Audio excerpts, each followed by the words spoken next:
Welcome back to the world's tallest podcast. I don't know that that's a fact, but I can say with like a lot of confidence that it happens to be the world's tallest podcast. 6'10", 6'7". Technically, I'm 6'6" and 3/4, but it just rounds up. So I think you're 6'9", but this different conversation. Best decision somebody's going to make today, hopefully listening to this show. Do you think? I would say definitely in the top three. I feel like there's a lot of important decisions to make, like waking up, what you're going to eat for breakfast or lunch. How do you feel about going to go to work or not? Oh, I'm a fan. I'm a huge fan of eggs, ground beef, and avocado. That's my breakfast every morning. So same. Like I love breakfast, but I feel like I'm stuck in the middle between you'll hear people be like, "Oh, your biggest meal of the day should be breakfast." It's really the most important meal of the day. But then a lot of like smarty pants on social media, or not just like social media scientists, but like, you know, actual smart people with degrees. They're like, breakfast is like a myth. Like it's not real. You actually don't need to break your fast from sleeping until yada, yada, yada. So I go through waves, I feel like, of bomb breakfasts,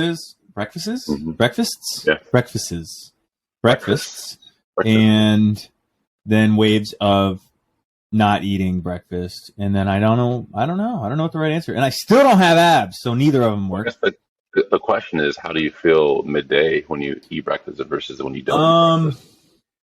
That's a good question. I've been trying to pay attention more lately to actually how I feel, because I think the natural inclination is for everyone to just autopilot, and the way that I feel is the way that I feel, and if I feel bad, I'm just going to push through, and if I feel great. But I don't have a great history of paying attention to how I feel and trying to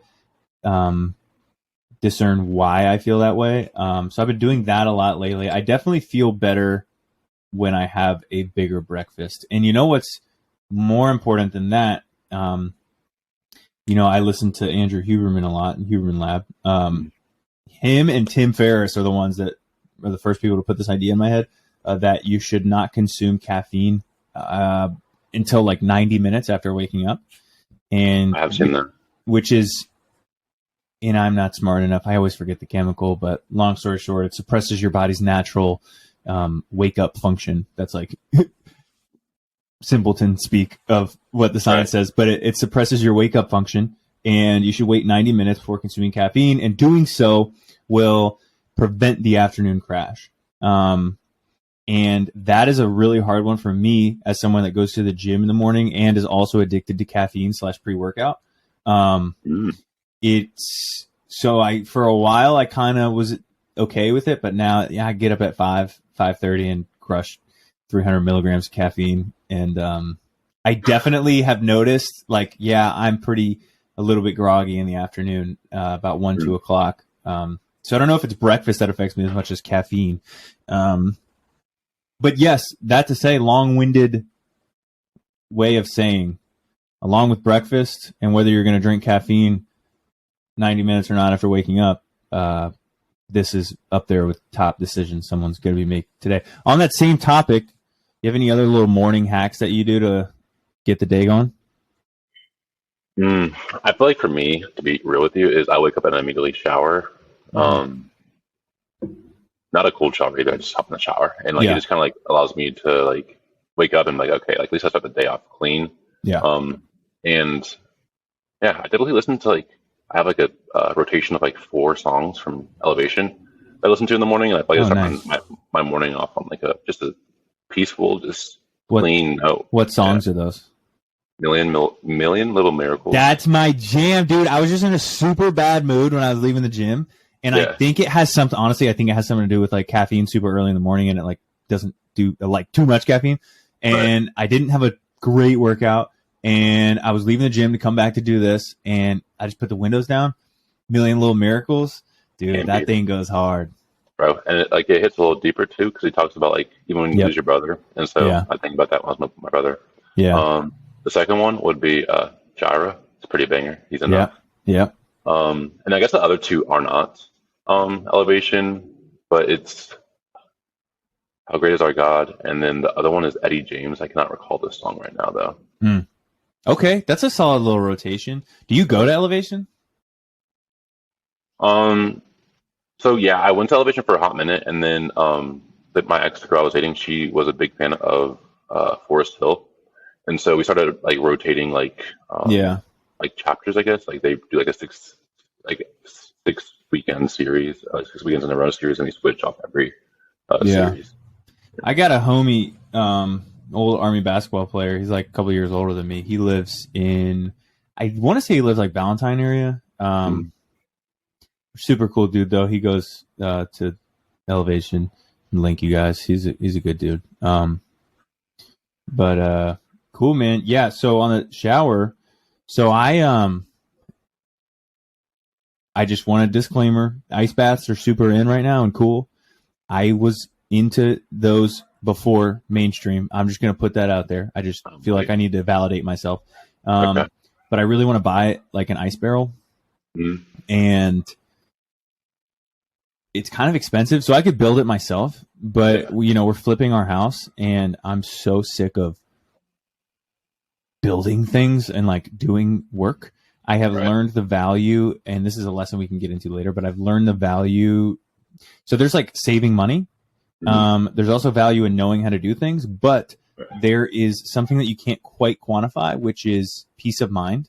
Meaning like, yes, I could save, let's say $500 if I do something myself. However, if I paid, I'm saving that money, but I'm also like stressed a lot. And it's in the back of my head, and I see the imperfections, and all of those things. So, I could save money, or I could pay someone else to do it and it'd just be done. So I was going to buy an ice barrel, super expensive, or, it's like $1,000, but so I committed to I'm going to take ice cold showers every morning. And if I can do that for 30 days straight, then I'd say I'll stay committed. So last 2 weeks I've been taking cold shower. This is another Huberman-ism. Cold shower as soon as I wake up, like straight to the bathroom, turn the shower on and just walk in. I literally say out loud, it sounds so cheesy, but I hope nobody, like my neighbors can't hear me, but I literally say out loud, like I control my mind. I am in control. I'm in control of my mind. And it helps, dude, honestly, like positive self-talk. And what does B say during this time? Man, she's asleep. True. She's not awake. So I try to stay in 1 to 3 minutes. I'm closer to 1 minute than 3 minutes. But honestly, it's made a huge difference, like very noticeable difference. There's supposed to be like some chemical changes that happen, but it just like, it's such a shock, and it's such a spike of adrenaline that no matter how I'm feeling in the morning, staying disciplined to that one is like, I accomplished that. 2, though, it like really wakes me up. Savage. Okay, that's one way to start the day. Yeah. And is a shot of pre-workout right after? Yeah, that's kind of where I ruin it, I think. I love that. That's funny. What's your go-to pre-workout? Dude, I'm glad you asked. This is a plug. This is a plug for this company. My camera messed up, but I'm just gonna leave it. This is a plug for this company.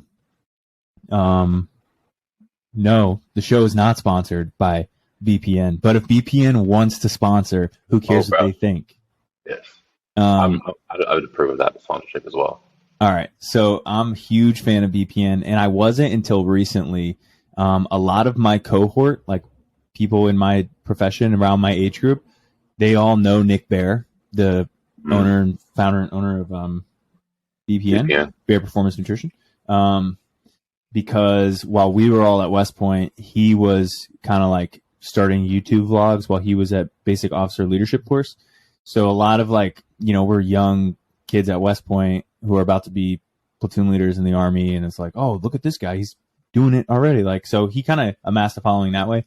I didn't hear of him until like 6 months ago. And, but he honestly, I attribute, so, I just got into running as well. Oh, did you? I had no idea. Yeah, not as much as you have, but I kind of looked at it like I really hate running, and I think I used the excuse of like this thing that's hard. I conjured up this story in my head that's like running is stupid, and I read I can never say the guy's last name. His first name's Sal from Mind Pump Media. He wrote a book called Resistance Training Revolution, I think, and in it he basically argues that running makes you fat, which is kind of true if you're like doing only running and you're doing it for weight. Like if you're overweight and you just run, it's not going to help you because path of least resistance, your body is efficient. It's going to not burn as many calories. So, but what I was choosing to ignore was like the heart health benefits and the fact that it's like not a super easy thing to do. And I think I was giving myself the excuse of like, I just running stupid. I'll just go walk on the treadmill if I'm going to do cardio. And I kind of got to a place about 6 months ago where I was like, dude, I am tired of like, I'm being soft. And I don't like, this is an excuse. Like, let's be honest with myself. And I'm being soft. And there's the whole narrative of like running makes you lose muscle. Well, I have a case to show that that's not true. You have Nick Bare that runs like 5 miles a day and is yoked, lifts heavy, does everything. I'm like, I'm trying to run. It's the famous Dave, the CrossFit Games guy, the famous, I want to run a 5-minute mile and squat 500 pounds in the same day, like, that's the kind of level of athlete that I want to get to. And Nick Bare was like kind of motivating for me.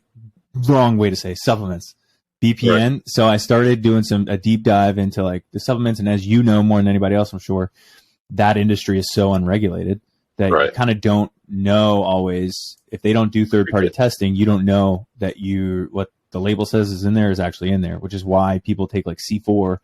And I don't know if C4 is third-party test, but that's just, you might take a scoop of C4 and feel jazzed, and then take a scoop a couple of days later and feel nothing. It's like, because the quantities aren't. So I ordered, and honestly, what made me even more drawn to it, there's this clip of Nick Bare saying like, we're not a cheap supplement company, and that's for a reason. Like, these aren't cheap to make, and we third-party test, and we do all these things. So I ordered Flight and the protein powder, and Flight is like the best pre-workout. I'm like definitely addicted, but it's just like the cleanest and most energized I've felt for like workouts. And of course I've built now like a tolerance to it. I should probably like cycle, right? Like maybe just do coffee for like a week or two and then cycle back on it. That'd probably be the most effective and cost effective way to do that. Yeah. So I'm like, my friend Danny always gives me a hard time when I plug BPN, but like I don't know what a follower of BPN would be, but I'm that. So BPN, you want to sponsor the show? Come on. We're here for it. Yeah. What about you? I actually don't use pre-workout, but if I were to use pre-workout, I'm better than you. I don't use pre-workout. I've just been doing this for a hot minute. I've just been doing it for a very long time, and I don't know. I'm not a big pre-workout guy anymore. Yeah. When I was sponsored by Celsius for a year, and so I kind of got like energy drink out. Just don't care anymore. Yeah. Do you take any supplements? No, I take right now. No, I mean creatine. Everyone's like right now. No, honestly, my goal right now is to get as much nutrients and as I can from whole foods. That's just my main priority right this second. Yeah, that's great. I think that should be everybody's priority. Yeah. I feel like I definitely could use a fish oil. I definitely could use a protein powder. Like I definitely could supplement a little bit more. It would make a lot easier. Disclaimer: I am not here yet. This isn't that wealthy, but I'm not this wealthy yet. Hopefully this year I will be. But I need to not, when it comes to supplements and shopping at Whole Foods, the store, I just want to be rich enough to not have a budget. Yeah. Like if I want it, I get it, period. Yeah. And where if I think like, I don't ever want to think like, oh, this supplement's $100, but I'm convinced that it's going to be really like will maximize. I can optimize different areas of my life and make me much like healthier. I don't even want dollars to be a thought. And could I do that right now? Maybe, but like also maybe not. So, yeah, I need to not have a budget when it comes to shopping at Whole Foods, and because I freaking love Whole Foods. Shout out Whole Foods. Whole Foods could sponsor us too if they want. And like supplements and stuff like that. That's cool. For a minute, I was taking a mix of greens and apple cider vinegar in the mornings. And dude, honestly, I think I'm too soft for that because I did it for like a week and it just got so nasty. I should pick it back up though. There was one time when I was in my like peak bodybuilding phase where I was trying to gain as much size as I possibly could. Yeah. And so I would take shots of olive oil. Like 2 tablespoons is like 110 grams of fat or 110 calories. Yeah, it's 110 calories. Yeah. Bruh, that shit was the worst. I did it for like 3 days in a row. You could just, I did it in the morning. I could just feel the oil sitting in my stomach like the whole day. It was, terrible.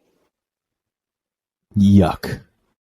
Yes. You could feel the oil sitting in your stomach. Just separating from all the other liquids and solids I ate throughout the day. That's gross. So we recorded an episode yesterday, and I thought it was a really good episode. We crushed it. I thought we got into flow. We were jiving. We were saying some little nuggets. And the reason that I think that it was good is because I don't really remember what we talked about. You know, like when you get in the flow state like, almost, and you're just like chatting and you start dropping some bombs. And I looked back because we had some friends over last night and they were like, what was the episode about? I was like, honestly, I don't quite remember. I remember like some points, but I don't remember all like the stuff. And I think that is a good sign. However, for the listener, we uploaded and I went back to edit everything and both of us were echoing incessantly, which is booty. So I'm going to try to figure out a way to edit it in the world. Maybe I'll ask ChatGPT. In the world of AI, there's got to be a way to, some audio. Yeah, like equalize the audio. I'm not sure. If someone's listening, we have a listener in Poland. Oh, tough. Okay. Yeah, Anchor, Spotify's podcast platform gives you like the regions where somebody listened in Poland.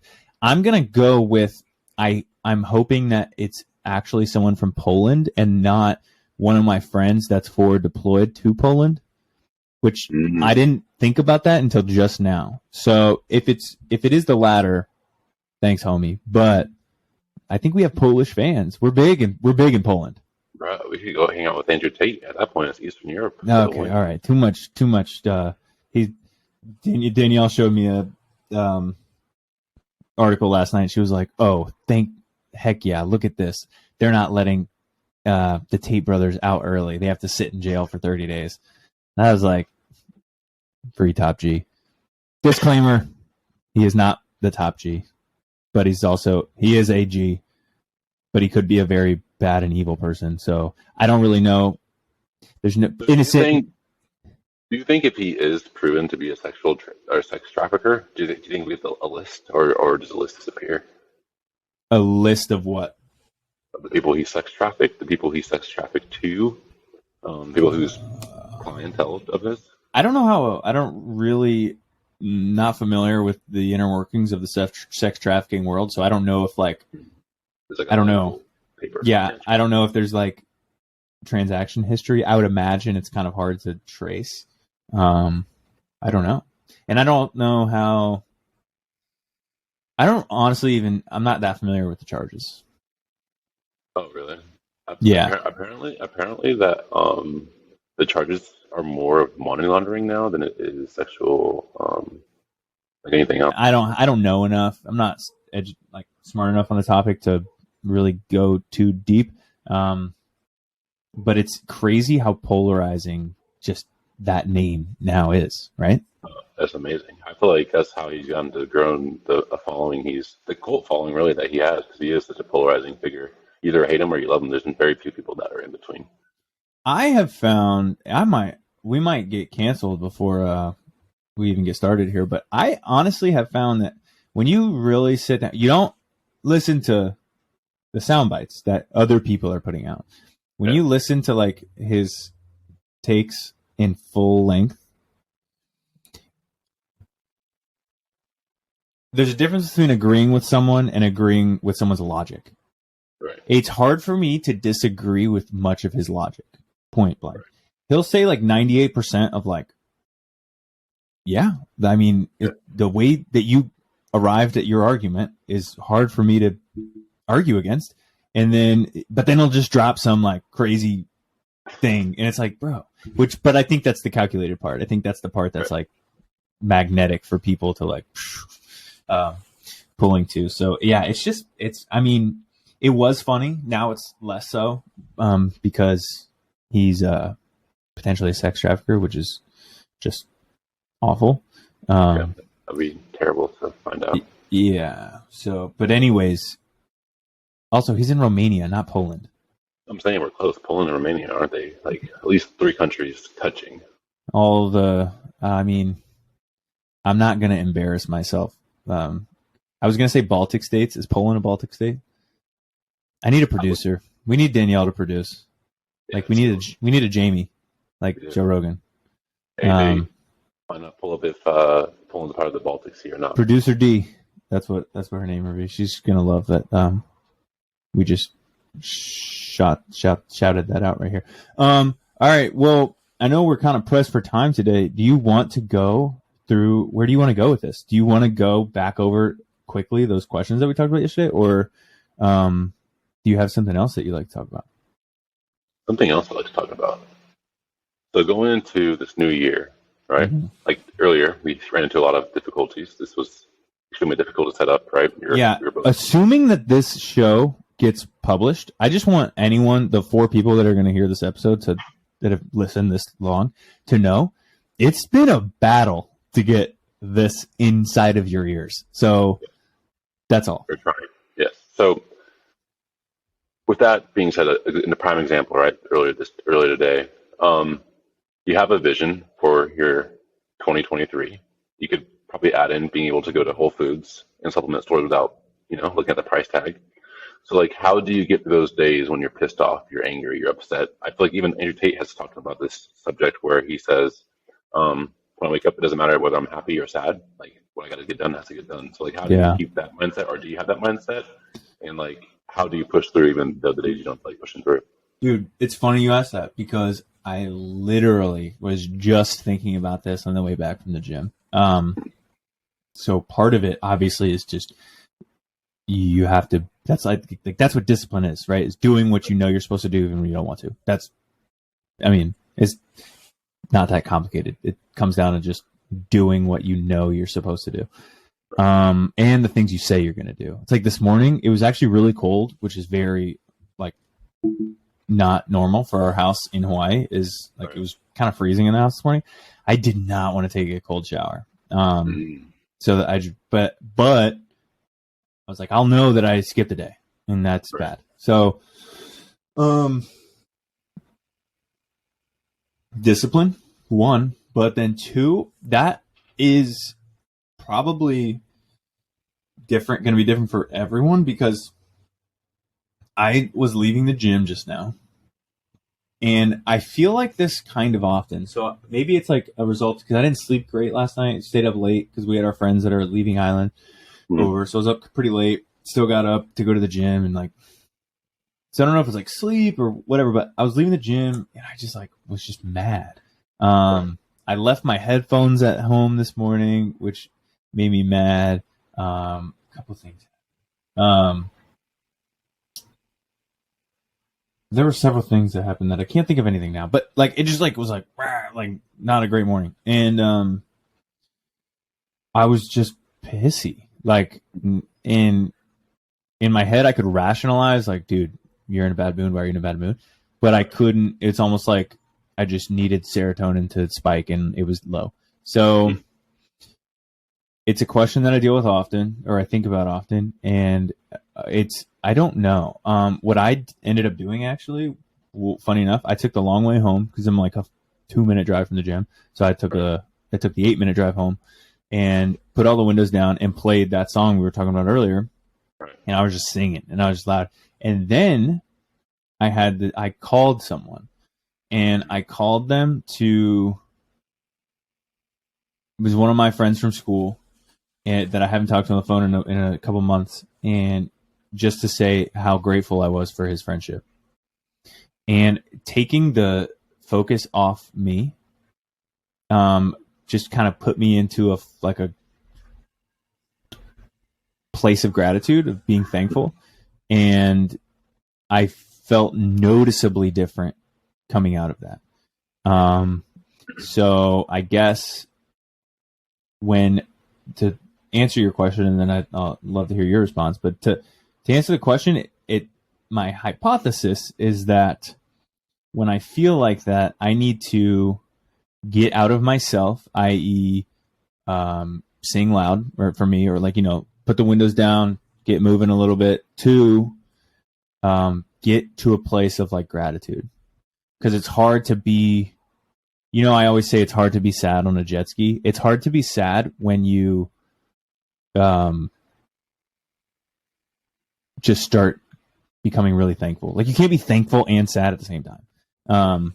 So I'd say figuring out a way to express gratitude and take it off of myself is probably the way that I get out of the being down or blah, blah, blah.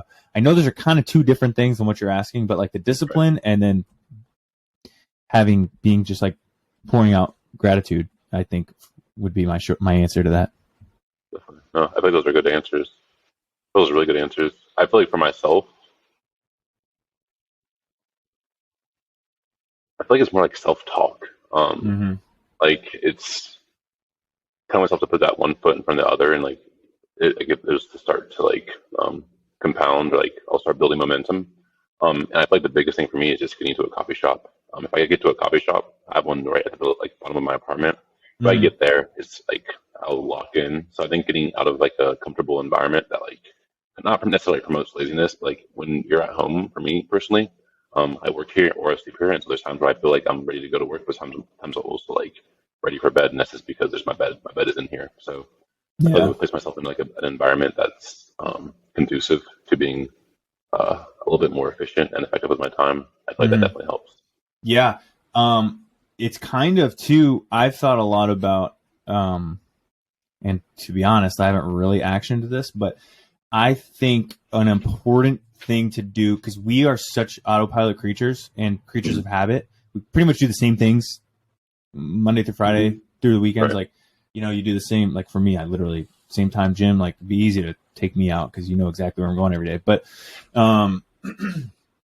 I think it's important to intentionally get out of your routine, and not your morning routine, but in the sense of this on Wednesday, so for me, I work out at the gym by my house. Maybe on Wednesday I go work out at this other gym, by on base, and get coffee in town, which is 20 minutes away from me, instead of where I get coffee at my house, just to change things up, because I think that allows you to get one different environmental perspective, because you're just in a different place, but two, so your thoughts will be different, but two, it also opens up the opportunity to interact with people that you would not otherwise interact with.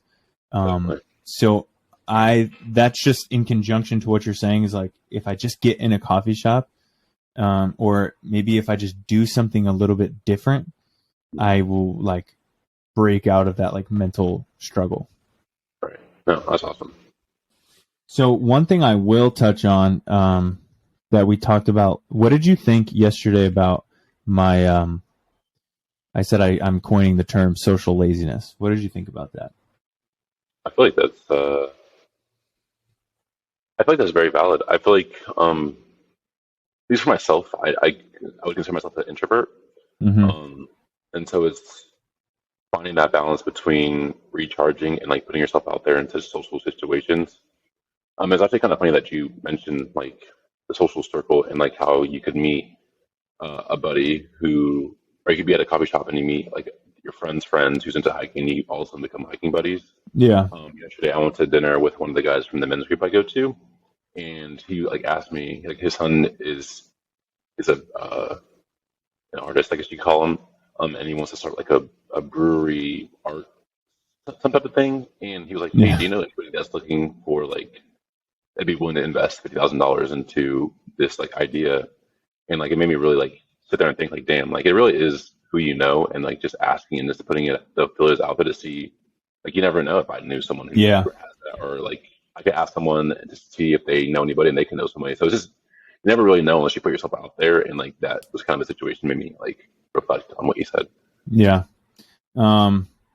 Yeah. So just to recap, the idea is that because we live in an age where you can get on Netflix really easily or just sit on your phone, it's really easy to think like, oh, this weekend I'm going to go do something, or people invite you out to dinner or what have you, and you like, yeah, and then the day comes around and you're like, oh, I don't really want to go. I'd rather just chill. Like that's what we always said. I just want to chill. And you kind of got to push through that because that's being socially lazy, and that everything in life, everything is momentum based, as well as your like social things are momentum based. So when you saying yes and pushing through your laziness to go meet some friends for coffee is going to introduce you to somebody else, and those friends, you could be friends for life, and you develop these relationships and have these experiences that you would never have been able to have if you didn't put yourself out there. And it's not even putting yourself out there. It's just like being social. And not just being social one day a week. It's like, well, we had dinner, like this week we had dinner with the neighbors on Wednesday night. That is so unheard of for us, but it's because that was kind of like the thought process that we were going through. So yeah, I thought that, no, it was pretty important, pretty cool. Hopefully I can edit the other thing and we can make that stuff happen. But I got to get out of here. I have a shoot at a pizza parlor, so I'll get some cool cheese pulls. You the model? I'm the photographer. Oh. I'm nice with the dog content creation. Dang. All right, man. Well, hey, enjoy. Hopefully this recording goes well. It was short. It was sweet. We're figuring it out, and we found all these. Let's see what we got here. We'll get a little outro. So, all right, this was cool. Let's we'll chat later, and hopefully get a little bit more consistent here. All right, dog. Let's go. Peace. Nope, that ain't it. Hey, start freestyling on the way out. Riverside.